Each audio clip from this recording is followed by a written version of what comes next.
한국에 처음 도착했을 때 겨울이 무엇인지 안다고 생각했습니다. 뉴욕의 혹독한 눈보라를 견뎌내고 눈보라 속을 걷고 칼바람을 맞았지만 한국의 겨울에 대한 준비는 전혀 되어 있지 않았기 때문입니다. 인천공항에 발을 내딛는 순간 외투가 종이처럼 찢어질 듯 날카로운 바람을 맞았습니다. 이렇게 추운 날씨는 처음이었어요. 하지만 그보다 더 충격적인 광경을 목격했습니다. 한국인들은 반팔에 슬리퍼를 신고 아이스 아메리카노를 마시며 걸어다니는데 저는 얼어 죽을 것 같았어요. 어떻게 이런 일이 가능할까요? 그 비결은 무엇이었을까요? 살아남기로 결심한 저는 빠르게 적응했습니다. 한국산 롱패딩 코트를 처음 입었을 때 갑자기 깨달았어요. 이것은 단순한 재킷이 아니라 개인용 히터를 착용한 것과 같았습니다. 드디어 추위에 피부가 찢어질 것 같은 느낌 없이 밖으로 나갈 수 있게 되었습니다. 하지만 진짜 게임 체인저는 찜질방입니다. 한국의 유명한 온열 사우나에 들어서자 모든 것이 바뀌었습니다. 온기가 뼛속까지 스며들어 처음으로 몸속까지 따뜻해지는 기분이 들었습니다. 식혜를 마시고 구운 달걀을 이마에 깨물고 단순히 몸을 따뜻하게 유지하는 것이 아니라 삶의 방식이 되었습니다. 뉴욕에 돌아온 지금 저는 한국의 따뜻한 겨울을 그리워하고 있습니다. 롱패딩과 전기장판도 가져왔지만 찜질방의 따뜻함에 비할 바는 아니죠. 그래서 제가 궁금한 게 있습니다. 다시는 한국 없이 겨울을 보낼 수 있을까요? 저는 그렇게 생각하지 않습니다. 그리고 어쩌면 그러고 싶지 않을지도 모르죠. 저는 뉴욕에서 온 건축학도 제이슨 밀러라고 합니다. 저는 뉴욕에서 평생을 살면서 빠르게 변화하는 거리, 우뚝 솟은 고층 빌딩, 예측할 수 없는 날씨를 경험하며 살아왔습니다. 뉴욕은 사계절이 뚜렷하지만 그 중에서도 제가 잘 적응했다고 생각한 계절이 있다면 바로 겨울이었습니다. 어렸을 때부터 눈보라, 매서운 바람, 영하의 기온을 견뎌왔으니까요. 그래서 한국에서 교환학생을 신청했을 때 저는 서울의 겨울이 어떤 것이든 충분히 준비되어 있다고 생각했습니다. 제가 틀렸어요. 인천국제공항에서 비행기에서 내렸을 때 바로 차가운 공기에 맞닥뜨린 것은 아니었습니다. 공항 내부는 난방 시스템이 잘 작동해서 따뜻하고 쾌적하게 느껴졌습니다. 뉴욕에서 테스트한 겨울용 코트가 충분할 거라 확신하며 여행 가방을 굴리며 터미널을 거닐었습니다. 하지만 공항 밖으로 걸어 나온 순간 저는 평생 잊지 못할 충격을 받았습니다.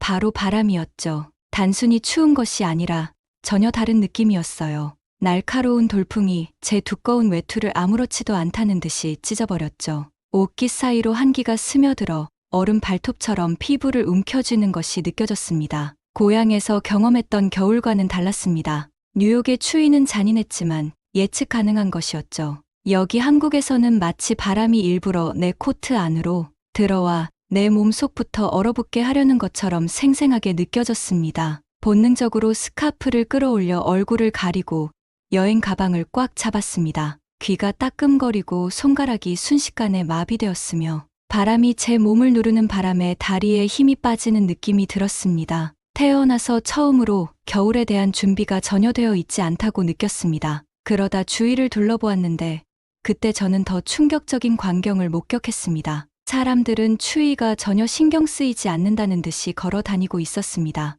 어떤 사람들은 긴 패딩 코트를 입었지만 그 안에는 반팔을 입고 있었습니다. 더 믿을 수 없는 것은 맨발에 슬리퍼를 신고 다니는 사람들도 있었습니다. 저는 얼어붙은 제 정신이 저를 속이고 있다고 확신하며 눈을 깜빡였습니다. 어떻게 그럴 수 있을까요?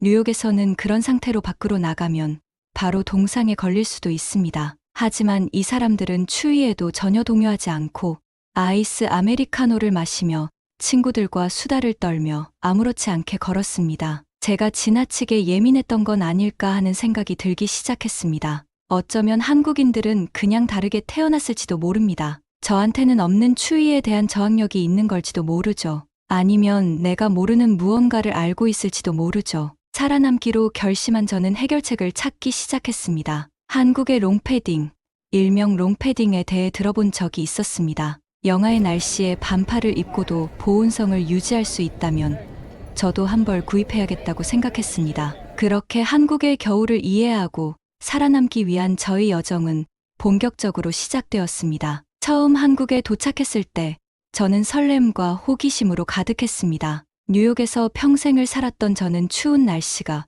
어떤 느낌인지 잘 알고 있다고 생각했습니다. 뉴욕의 겨울은 12월부터 3월까지 길고 혹독했으며 때때로 눈보라가 몰아쳐 도시를 멈추게 만들기도 했습니다. 저는 영하의 기온과 차가운 바람, 폭설을 셀 수 없을 만큼 많이 견뎌냈습니다. 그래서 한국의 겨울이 아무리 추워도 고국에서 경험했던 것보다 훨씬 나쁠 수는 없다고 생각했습니다. 결국 저는 준비를 하고 왔습니다. 뉴욕의 혹독한 눈보라 속에서도 저를 따뜻하게 지켜주었던 가장 두꺼운 겨울 코트와 장갑, 목도리, 보온 레이어까지 챙겼습니다. 한국의 어떤 추위도 견딜 수 있는 만반의 준비를 마쳤다고 확신하며 인천국제공항에서 비행기에서 내렸습니다. 비행기에서 내려 터미널에 들어서는 순간 공항 내부 온도가 기분 좋게 따뜻하게 느껴졌습니다. 난방 시스템이 잘 작동하는 것 같았고 한국의 겨울이 사람들이 생각하는 것만큼 춥지 않다는 생각에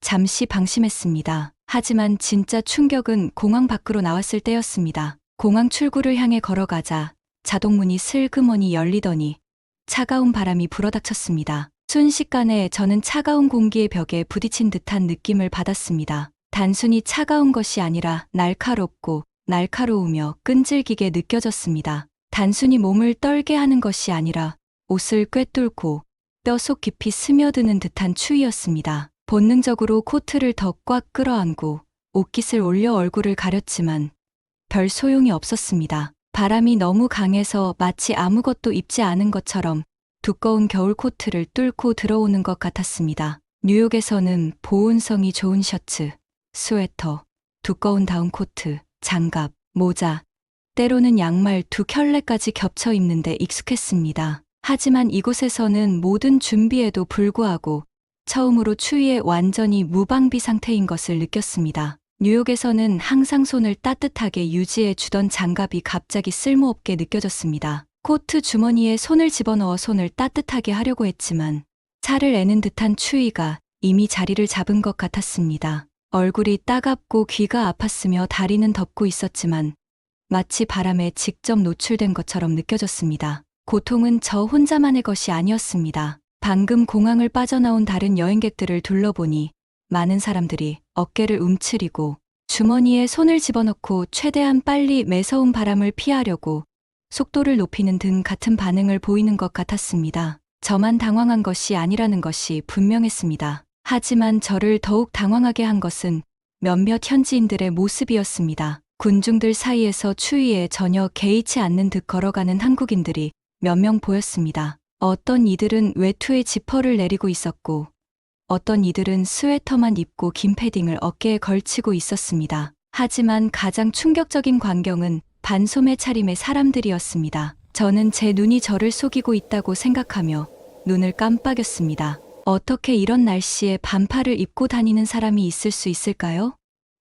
더 놀라운 것은 슬리퍼를 신고 맨발이 완전히 노출된 채로 걷는 사람들을 몇 명 발견한 것이었습니다. 한겨울인데도 마치 선선한 가을 오후처럼 사람들이 걸어 다니고 있었습니다. 제 머릿속은 질문으로 가득 찼습니다. 한국인은 선천적으로 추위에 대한 저항력이 높은 걸까요? 내가 모르는 그들만의 비법이 있는 걸까? 아니면 단순히 오랜 시간 동안 이 날씨에 적응해 온 것일까요?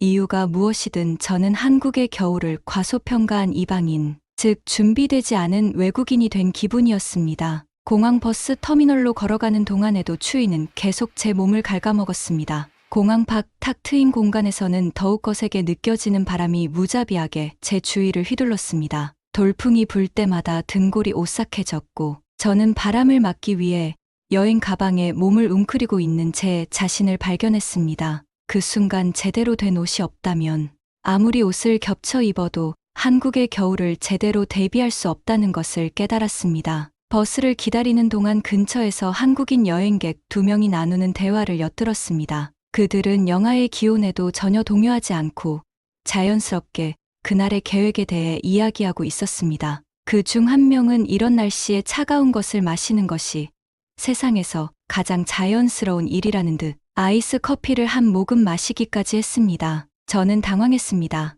뉴욕에서는 겨울에 따뜻한 커피가 제 생명줄이었거든요. 공기 자체가 얼음처럼 느껴지는 날씨에 차가운 것을 마신다는 것이 이해가 되지 않았습니다. 하지만 여기 한국에서는 그게 당연한 일인 것 같았습니다. 문득 어디선가 한국 사람들은 계절에 상관없이 1년 내내 아이스 아메리카노를 자주 마신다는 글을 읽은 기억이 났습니다. 하지만 추위에 떨며 서 있는 동안 직접 보니 문화적 차이를 더욱 실감할 수 있었습니다. 드디어 버스가 도착하자 저는 잠시나마 따뜻함을 느낀 것에 감사하며 서둘러 버스 안으로 들어갔습니다. 저는 자리를 찾아 외투로 몸을 감싸고 여전히 추위에 떨고 있었습니다. 창문 너머로 가벼운 재킷을 입은 사람, 긴 패딩을 입은 사람, 반팔을 입은 사람 등 여러 한국인이 지나가는 모습을 지켜보았습니다. 그때부터 이해가 되기 시작했습니다.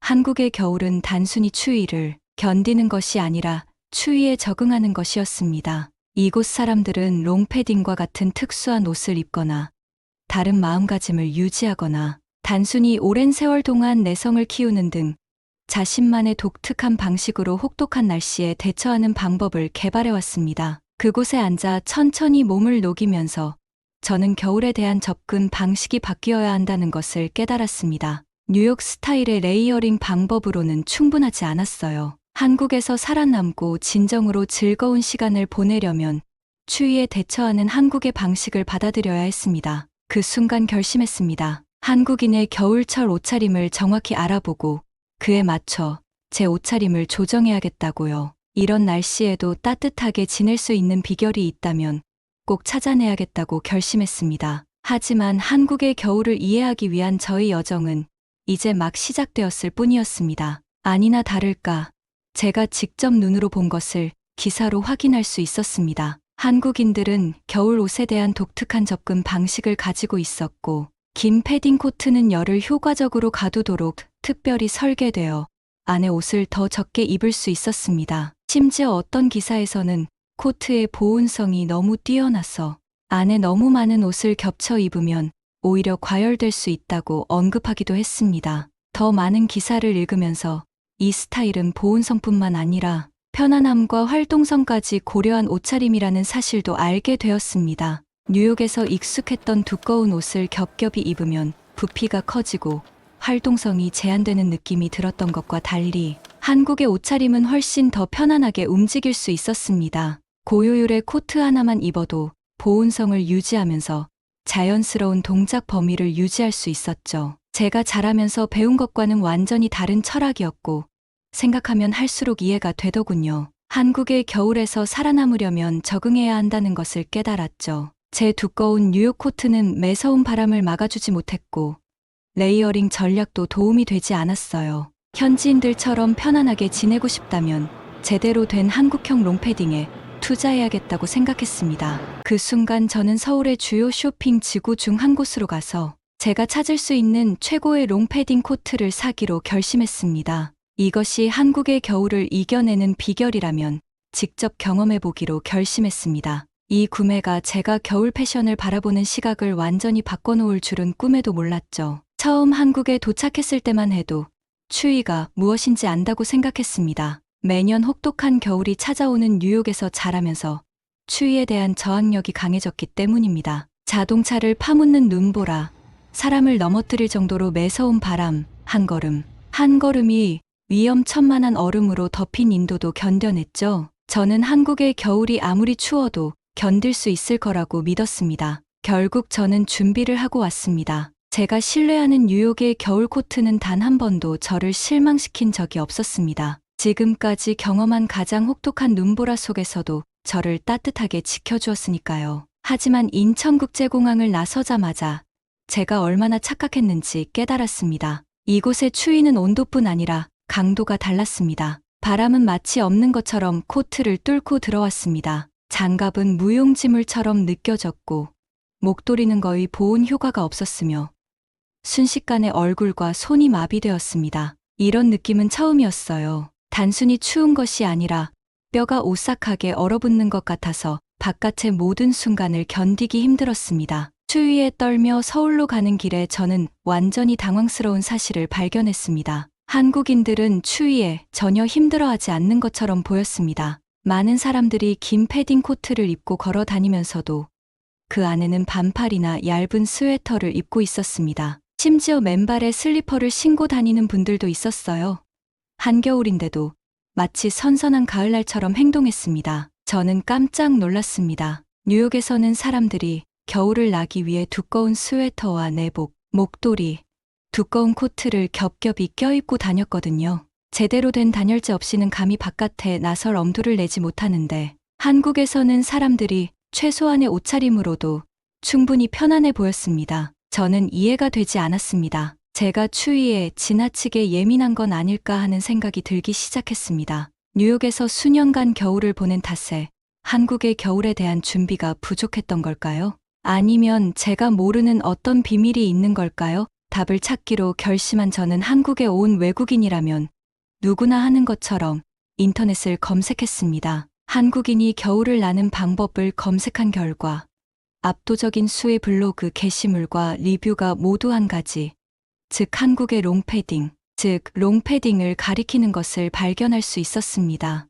롱패딩은 단순한 겨울용 코트가 아니었습니다. 거의 모든 사람들이 소유하고 의존하는 한국 겨울 패션의 필수품이었습니다. 사람들은 롱패딩을 한번 입으면 다시는 일반 코트로 돌아가고 싶지 않다고 입을 모아 말했죠. 호기심이 발동한 저는 직접 하나 사기로 결심했습니다. 서울에서 가장 번화한 쇼핑 지역 중 하나인 명동으로 가서 다양한 색상과 스타일의 롱패딩 코트가 진열된 매장에 들어섰습니다. 노스페이스, K 디스커버리, 네파 등 가장 인기 있는 브랜드들이 있었고 거의 모든 매장에 해당 브랜드 전용 코너가 있었습니다. 저는 판매 직원 중 한 명에게 다가가 이 코트가 왜 그렇게 특별한가요? 라고 물었습니다. 그러자 점원은 미소를 지으며 검은색 롱패딩 코트를 건네주었습니다. 입어보세요. 그녀가 말했습니다. 입어보는 순간 모든 것이 이해가 되었습니다. 두껍고 무거웠던 뉴욕의 겨울 코트와 달리 한국의 롱패딩은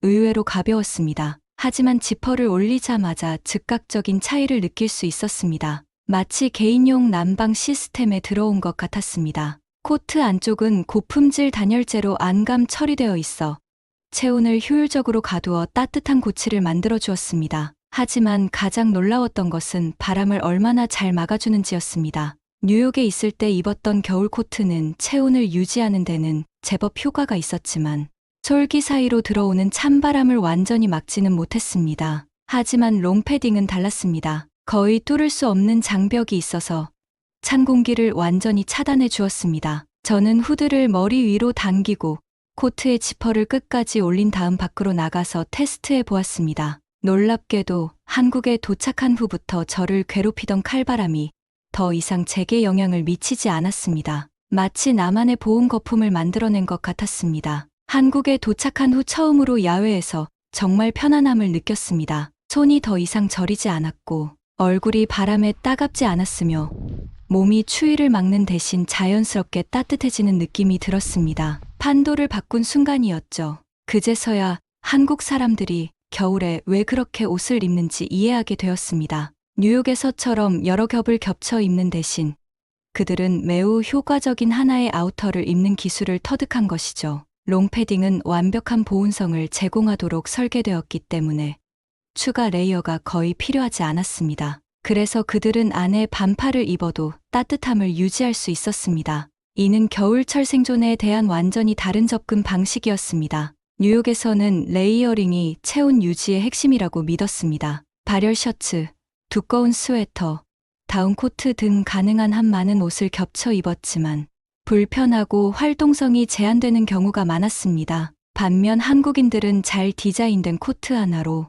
여러 겹을 겹쳐 입으면 보온성을 유지하면서 자유롭게 움직일 수 있다는 사실을 알아냈습니다. 롱패딩을 구입한 후 저는 그 안에 반팔 셔츠를 입고 밖으로 나가서 궁극적인 테스트를 해보기로 했습니다. 놀랍게도 여러 겹을 겹쳐 입었을 때와 마찬가지로 따뜻함을 느꼈습니다. 마치 제 체온이 코트 안에 완벽하게 담겨 있는 것 같았습니다. 그 순간부터 저는 롱패딩 없이는 어디에도 가지 않았습니다. 복잡한 서울 거리를 걷거나 지하철을 탈 때, 야식을 먹으러 외출할 때에도 드디어 한국인의 겨울나기 방식에 적응한 것 같은 기분이 들었습니다. 더욱 놀라운 것은 처음엔 이상하게 느껴졌던 한국인의 겨울 습관도 이해하기 시작했다는 사실입니다. 추운 날씨에 아이스 아메리카노를 마시는 사람들을 보는 것이 더 이상 이상하게 느껴지지 않았고, 외투를 충분히 따뜻하게 입었다면 시원한 음료 한 잔을 즐기는 것이 어떨까요? 또한 안에 더 가벼운 옷을 입는 것이 얼마나 편리한지 깨닫기 시작했습니다. 실내와 실외를 훨씬 쉽게 전환할 수 있었죠. 뉴욕에서는 난방이 잘 되는 건물에 들어갈 때마다 과열을 피하기 위해 여러 겹의 옷을 벗어야 했어요. 하지만 한국에서는 코트 지퍼만 내리면 바로 편안함을 느낄 수 있었어요. 한국에서의 첫 달이 끝날 무렵 저는 이 새로운 겨울 생활 방식에 완전히 적응했습니다. 반팔에 슬리퍼를 신고 얼음 음료를 마시며 걸어 다니는 사람들. 예전에는 이상하게만 느껴졌던 일들이 이제는 완벽하게 이해가 되었습니다. 저는 춥고 떨리는 외국인에서 내국인처럼 옷을 입고 당당하게 서울 거리를 걷는 사람이 되었습니다. 돌이켜보면 처음 한국에 왔을 때 제가 얼마나 순진했는지 믿기지 않습니다. 뉴욕의 겨울에 대한 경험으로 모든 것을 준비했다고 생각했지만 한국은 저에게 추위를 이겨내는 완전히 새로운 방법을 가르쳐 주었습니다. 롱패딩은 단순한 외투가 아니라 한국 겨울 문화의 필수 요소였습니다. 이제 롱패딩 없이 겨울을 보내는 것은 상상할 수 없습니다. 드디어 한국의 겨울에 적응했다고 생각했을 때 예상치 못한 일이 벌어졌습니다. 긴 패딩 코트를 입는 것이 익숙해졌고 사람들이 왜 반팔을 입고 다니는지 더 이상 의문을 품지 않게 되었으며 영하의 날씨에도 아이스 아메리카노를 즐기기 시작했습니다. 하지만 한국의 겨울 문화 중 아직 경험하지 못한 부분이 있었는데 바로 추운 계절에 따뜻하게 지내는 것에 대한 저의 관점을 완전히 바꿔놓을 만한 것이었습니다. 한국인 친구 지수가 저를 찜질방에 초대하면서 모든 것이 시작되었습니다. 처음에는 그게 뭔지 전혀 몰랐어요. 사우나에 대해 들어본 적은 있었지만 그가 설명하는 방식은 단순한 사우나 이상의 의미로 들렸기 때문이죠. 긴장을 풀고 땀을 흘리며 몸을 완전히 풀 수 있는 곳이라고 그는 설명했습니다. 한국의 겨울을 경험한 후에는 찜질방에 꼭 가보셔야 합니다. 그 당시 저는 이미 한국에서 처음 몇 주간의 겨울을 힘겹게 보내고 있었습니다. 롱패딩 코트는 생명의 은인이었지만 그 효과에도 불구하고 여전히 추위를 피하려고만 하는 것 같았습니다. 밖을 걷는 것은 괜찮았지만 건물에 들어서는 순간 난방 시스템에서 나오는 온기가 아니라 더 깊은 곳, 얼어붙은 뼈를 녹일 수 있는 온기를 갈망하는 제 자신을 발견했습니다. 지수의 제안은 한국인처럼 겨울을 경험할 수 있는 완벽한 기회인 것 같았습니다. 저녁 늦은 시간에 찜질방에 도착했습니다. 겉으로 보기에는 평범한 목욕탕처럼 보였지만 안으로 들어서자마자 이곳은 뭔가 특별하다는 것을 알 수 있었습니다. 중앙 난방에 건조한 열기가 아닌 자연스럽고 포근한 온기가 들어서는 순간 온몸을 감싸는 따뜻한 공기가 가득했습니다. 프런트 데스크에서 저는 부드러운 면, 소재의 헐렁한 티셔츠와 헐렁한 반바지 등 파자마 같은 옷 한 벌을 받았습니다. 지수가 이 옷으로 갈아입으세요라고 말했어요. 처음엔 망설였습니다. 겨울에 반바지를 입는다고요? 실내에서 이상하게 느껴졌지만 건물 안에 추워 보이는 사람은 아무도 없다는 것을 깨달았습니다. 모두 가벼운 옷차림으로 걸어 다니고 수다를 떨고 온돌 바닥에 누워 간식을 먹는 등 아주 만족스러워 보였습니다. 옷을 갈아입고 찜질방 메인 공간에 들어섰을 때 저는 선택 가능한 옵션의 수에 압도당했습니다. 일반 사우나와는 전혀 다른 따뜻하고 편안한 휴식을 위한 실내 마을 전체가 펼쳐져 있었어요. 여러 개의 방이 있었고 각기 다른 유형의 온열 요법을 제공했습니다. 어떤 방은 따뜻한 점토 벽으로 되어 있고 어떤 방은 소금 벽돌로 채워져 있으며 어떤 방은 매우 높은 온도로 가열되어 사람들이 조용히 명상을 하거나 낮잠을 자는 곳도 있었습니다. 땀을 흘린 후 몸을 식힐 수 있는 얼음 방도 있었지만 저는 그 안에 들어갈 생각은 없었어요. 지수는 찜질방에서 가장 인기 있는 공간 중 하나인 황토방, 즉 황토방으로 저를 안내했습니다. 들어서는 순간 강렬하면서도 편안한 열기가 온몸을 감싸는 것을 느꼈습니다. 벽과 바닥은 따뜻하고 붉은 흙으로 만들어져 있었고 공기에는 은은한 흙 냄새가 풍겼습니다. 온도가 견딜 수 없을 정도는 아니었지만 곧바로 편안함을 느끼기에 충분했습니다. 바닥에 자리를 잡고 누웠어요. 이렇게 따뜻한 온기를 느껴본 적은 처음이었어요. 공간 히터나 중앙 난방의 인공적이고 건조한 열기가 아니라 피부와 근육, 심지어 뼈 속까지 스며드는 듯한 깊고 스며드는 온기였습니다. 한국에 도착한 후 견뎌온 겨울의 추위가 모두 녹아내리는 듯한 느낌이 들었습니다. 한동안 조용히 누워서 열기에 몸을 맡겼습니다. 제 밑에 지늘근 온열 매트리스처럼 단단하면서도 편안했습니다. 몸에서 긴장이 사라지는 것을 느낄 수 있었고 마음은 평화로운 상태로 빠져들기 시작했습니다. 단순히 몸을 따뜻하게 유지하는 것이 아니라 일종의 치유를 경험한 것이죠. 잠시 후 지수는 자리에서 일어나 스트레칭을 했습니다. 이제 느껴지죠?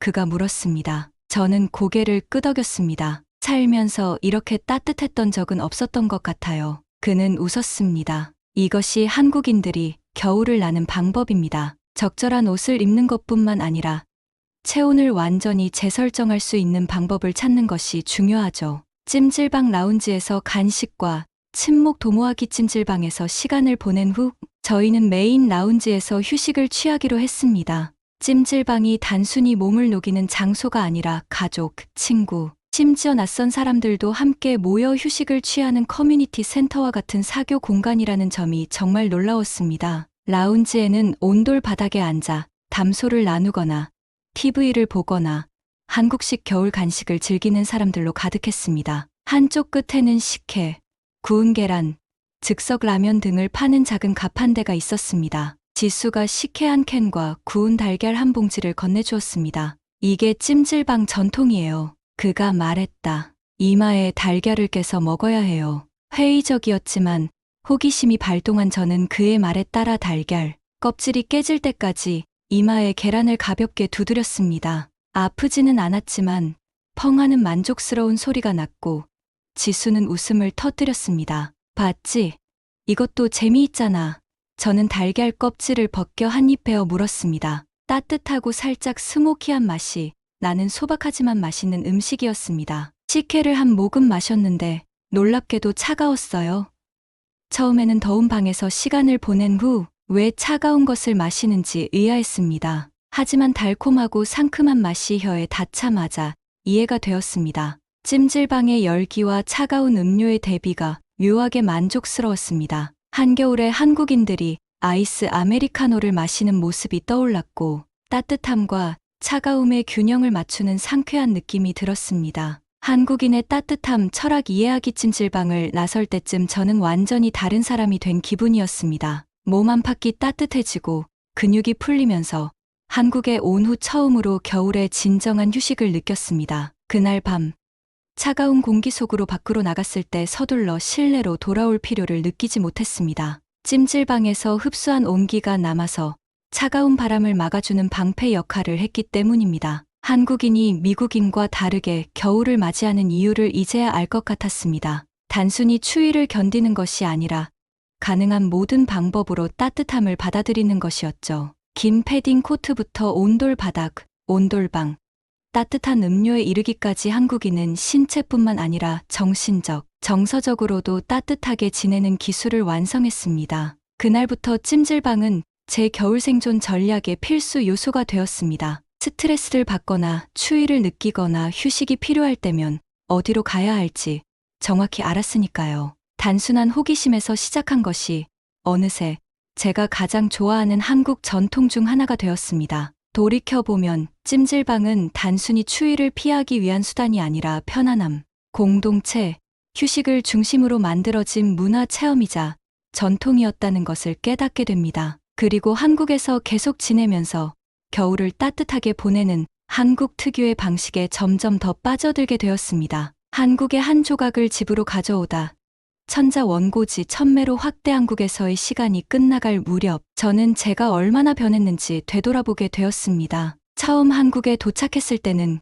겨울 외투를 찢어버릴 것 같은 매서운 바람에 전혀 대비하지 못한 채 혹독한 추위와 싸우며 고생했습니다. 하지만 시간이 지나면서 적응해 나갔습니다. 바람을 막아주는 롱패딩, 몸속까지 따뜻하게 해주는 찜질방, 추위를 막기 위해 따뜻한 차를 마시거나 실내화를 신는 작은 습관까지 한국 겨울 생존의 비결을 터득한 거죠. 하지만 이제 뉴욕으로 돌아가기 위해 짐을 싸면서 이 모든 따뜻함을 어떻게 하면 다시 가져갈 수 있을까 하는 새로운 도전에 직면했습니다. 한국의 따뜻함을 뒤로하고 떠나야 한다는 생각. 저는 한국의 겨울 생활에 익숙해져 있었습니다. 겨울은 똑같이 혹독하지만 문화적 온기가 없는 뉴욕으로 돌아간다는 생각에 두려움이 엄습했습니다. 뉴욕에서는 실내 난방과 두꺼운 옷, 그리고 순전히 인내심에 의존해 추운 계절을 견뎌야 했습니다. 온돌 바닥도 찜질방도 없었고 한국처럼 따뜻한 온기를 받아들이는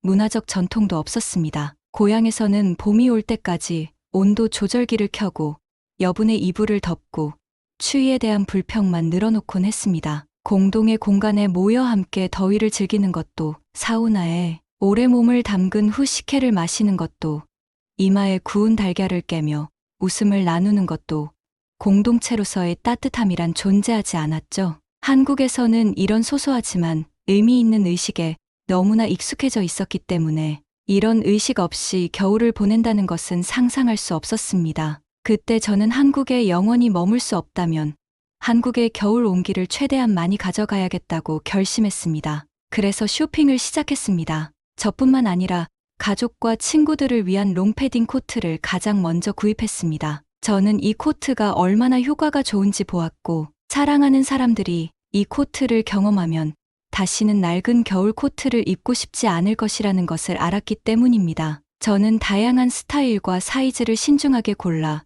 최고의 품질을 확보하기 위해 노력했습니다. 가족들이 한국산 롱패딩을 입고 뉴욕 거리를 활보하는 모습을 상상하니 절로 미소가 지어졌습니다. 다음으로 한국의 온돌과 가장 가까운 전기장판을 구입했습니다. 예전과 같지는 않겠지만 최선의 선택이었어요. 이불 밑에 놓으면 한국 가정에서 느꼈던 따뜻하고 포근한 느낌을 재현할 수 있을 것 같았기 때문입니다. 그리고 찜질방 필수품이 나왔습니다. 식혜와 구운 달걀, 찜질방 스타일의 수건 몇 개를 사서 그때의 경험을 떠올리며 준비했습니다. 물론 찜질방 전체를 가져갈 수는 없었지만 추운 날의 편안함, 여유로움, 따뜻한 온기 등 찜질방의 작은 부분만이라도 재현할 수 있었습니다. 마지막으로 아침에 커피 대신 따뜻한 보리차를 마시고 실내화를 문 옆에 두고 실내에 들어설 때마다 따뜻한 음료로 손을 녹이는 습관 등 특별한 물건이 필요 없는 한국인의 겨울 습관 몇 가지를 배웠습니다. JFK 공항에 도착하자마자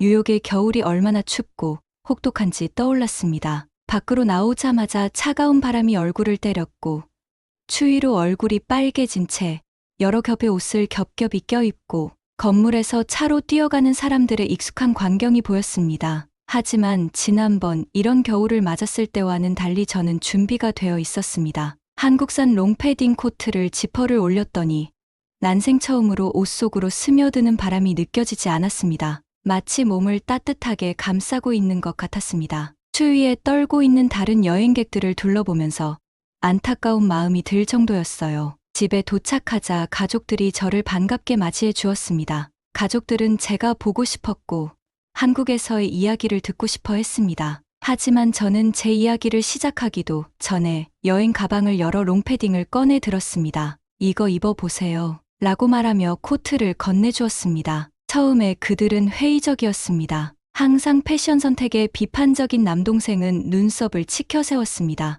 너무 과하지 않아요?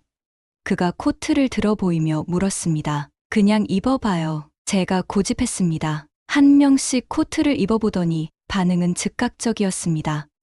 와, 이거 정말 따뜻하다. 엄마가 후드를 위로 당기며 말했습니다. 아빠는 팔의 유연성을 테스트하며 너무 가볍다고 덧붙였습니다. 오빠는 코트를 끝까지 지퍼를 올리고 웃었습니다. 침낭 안에 들어온 것 같아요. 저는 웃었습니다. 이제 이걸 입고 눈속을 걷는다고 상상해보세요. 일반 겨울 코트로는 절대 돌아갈 수 없을 겁니다. 집에서도 한국의 따뜻함을 재현하다 그날 밤, 저는 전기장판을 설치하고 전원을 켰습니다. 이불 아래로 온기가 퍼지는 것을 느끼며 눈을 감고 온돌 바닥에 누워 한국의 아파트에 돌아왔다고 상상했습니다. 완전히 똑같지는 않았지만 충분히 비슷했습니다. 다음 날 아침, 저는 구운 계란을 데워 식혜 한 잔을 따라주고 이마에 계란을 깨는 방법을 알려주는 찜질방 체험으로 가족들을 깜짝 놀라게 했습니다. 처음에는 웃고 망설였지만 결국 다들 따라했어요. 그 후 몇 주 동안 저는 흥미로운 사실을 발견했습니다.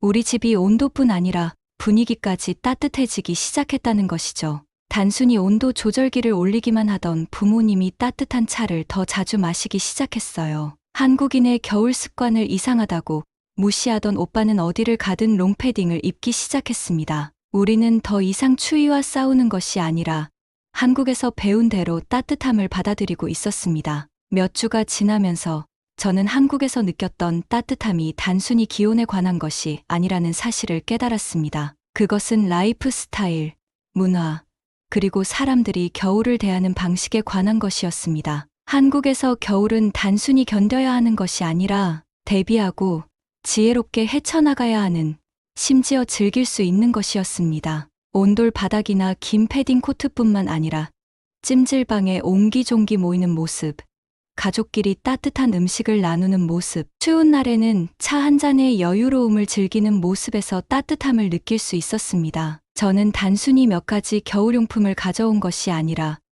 겨울 자체를 경험하는 새로운 방식을 가져온 것이었습니다. 다시 돌아오겠다는 약속만은 노력에도 불구하고 뉴욕에서 온전히 재현하지 못한 것들이 있었습니다. 진짜 온돌 바닥, 늦은 밤 찜질방 방문, 눈 내리는 한낮의 따뜻한 한국 카페의 포근한 분위기가 그리웠습니다. 어느 날 밤 지수에게 문자를 보내면서 겨울에는 한국이 그리워요 라고 고백했습니다. 그는 즉시 답장을 보냈습니다. 그럼 돌아와. 겨울은 항상 여기 있잖아. 그 순간 저는 무언가를 깨달았습니다. 한국으로 돌아가야겠다고요. 당장은 아니더라도 언젠가는요. 한국의 따뜻함을 가져온 만큼이나 한국에서 직접 경험하는 것만큼 좋은 것은 없었기 때문입니다.